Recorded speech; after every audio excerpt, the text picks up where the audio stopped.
All greetings. This is Gilles Mancillon. I wanted to come today to speak of a few things from some point of view, my own thoughts and point of view about certain aspect of the of spirituality, of life. First, I want to pull out a few cards to see what would be the highest wisdom for us today. It is the sun.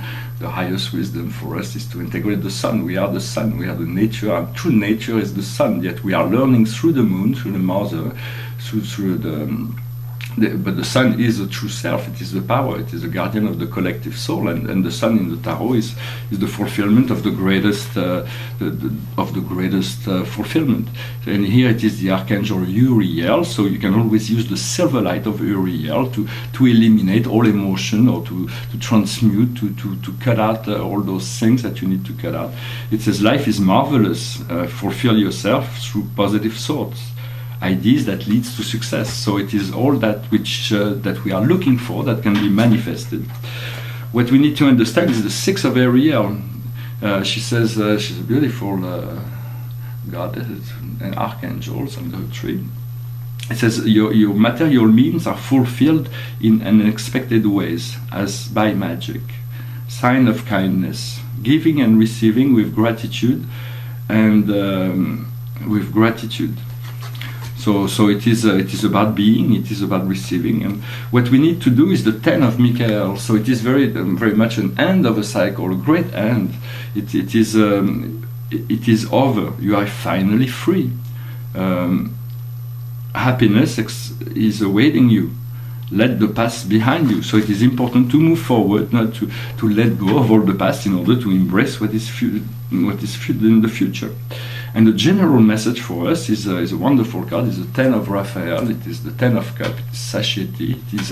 Here it says, your life is made of love and grace. Happy, harmonious familial relationship. Looking for happiness. So happiness is already there as we accept with all the gifts that life has to offer. Well, I hope this message was interesting for you. I wanted to speak of a few things, just to speak a little bit about magic science. There is many aspects of magic, from the darkest to the lightest. I've been initiated to many orders of magic in the past, like high ceremonial and Gardnerians. But the main thing about magic is you do not reveal those things when you receive it from someone else. Yet now my inner magic, it is I'm working on those magic science that transcend physical science. Of course, there is two levels of magic, so it depends on your intentions. The first one is the dark magic, which I've never been interested in. You don't want to be interested in that. It's easy to understand. It's easy to use and abuse, but it will tie the soul who are involved in that, in countless drama and karmic experiences, when spiritual science are much harder to achieve and to attain, but they bring you freedom, they bring you joy, they bring you into the light. And so it is very important to stay always focused on the light, and to move with whatever light and love are calling us on every moment. I have this master, that his name is Thoth. I've been reading the Emerald Tablet of Thoth. I'm on the 64th reading. It is getting more deeper understanding, deeper connection, how to use the power of Itolen to manifest. There is all kinds of understanding. Thoth is a wonderful teacher. Of course, he knows a lot more than he always says, but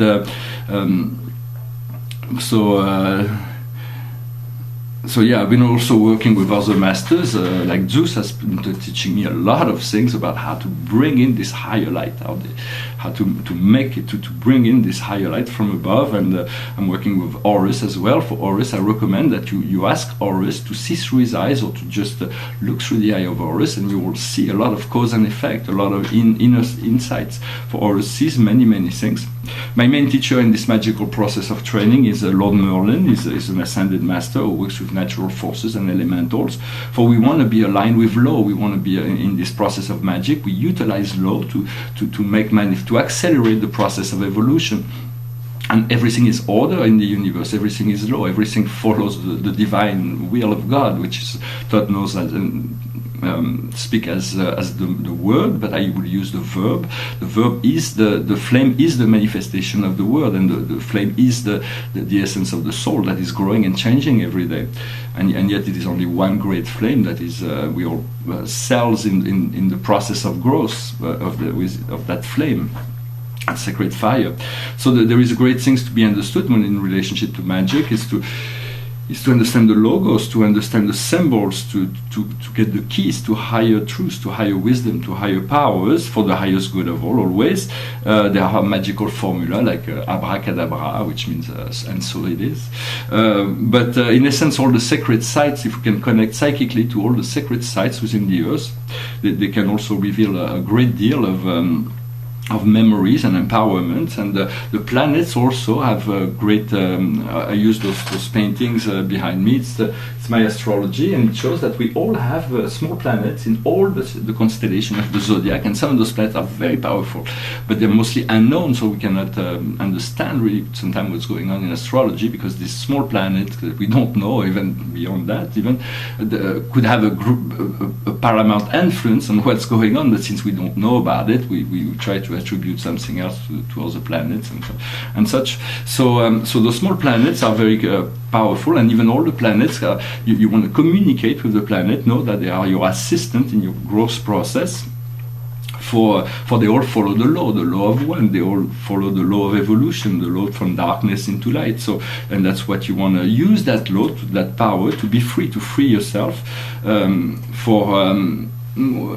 We are moving through a linear process, material process, and we have created this material process for our enjoyment, but we will come to realize that we have access to a quantum field that can, where we can, through our consciousness, change and shift anything within the plan and program of reality.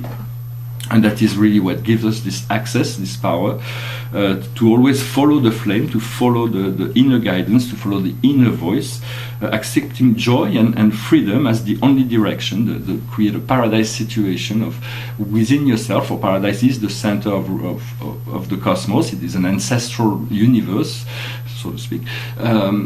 But it is the home of God. It is far more rich than anything we can imagine, and that we have within ourselves. It is for us to create this reconnection to our source, create the inner condition for balance, for harmony, for grace, for peace. For that is very important, and that's why we need to create this meditation to evacuate all kinds of things that can interfere within that process of understanding.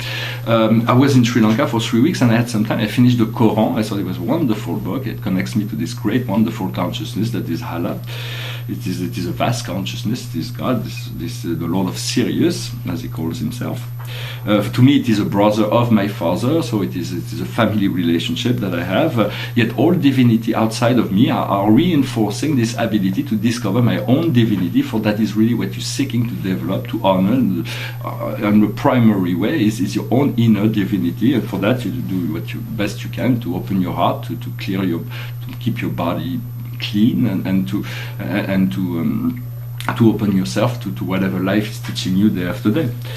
And so, because in essence, there is a world of wonder that we have yet to discover, that is we can experience through our consciousness, through our third eye. That is a world of spirit. That is the administration for the paradise creators have not been involved in time and space. They know all, and they have power over all, but they have created a plethora of spiritual intelligence that run the universe in perfection, and so they never really have to do all that much, because they have this great intelligence, and through the recognition, the discernment, for all is one, yet there is a great deal of level within that one, and so we are moving from level to level in whatever is acceptable within our time space. And so it is important to enjoy your ride, to enjoy the journey is more important than the destination. For once you understand that you're already there, then things will happen. For as we know things, that things become. It is inevitable. Well, I hope this message was interesting for you. I wish you a wonderful day, and I'll talk to you later. Namaste.